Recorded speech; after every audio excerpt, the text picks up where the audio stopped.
Hey you guys, welcome back to the channel. As I had said that I was gonna do another cooking with tequila vlog, and yeah, it's late, but I still did it. So the kids are eating tacos, and I made some shrimp and crab with my butter sauce, and the sis is here just in case y'all see her. And this is what the crab and the shrimp look like. I showed you guys on the at the end of the video how I cooked it, but basically this is how it came out. How you like it? It's good. All really right. Good. Seasoned well. Okay.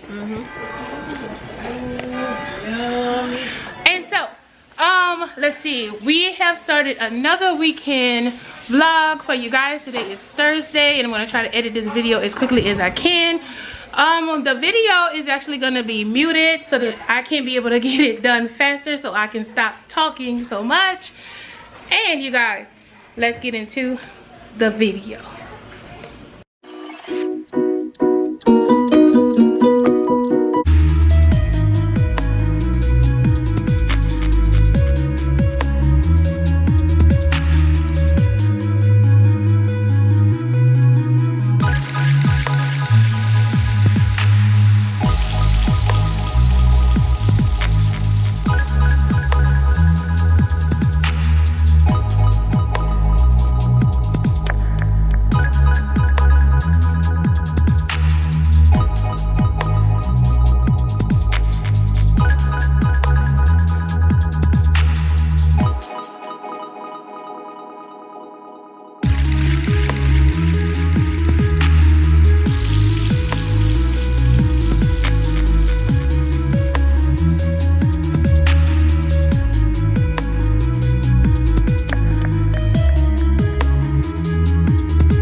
I am done. I'm not doing anything else, and hopefully I see you guys again on another Cooking with Tequila next Thursday. I don't know exactly what I'm gonna do, but when I find out, I will definitely let you guys know. The next video coming up is Saturday. I already been to the grocery store, so I don't have a what I got video or whatever, but I do have some other things that I have in mind, and I will go ahead and talk to you about it then. And I also look forward to having a happy Sunday fun day with you guys, and I do have some organization that I do want to do, so I might finish that. And you guys, don't forget to stay safe, stay blessed, stay whole, and stay pleasant with your imperfection. And until the next video, y'all have a good one.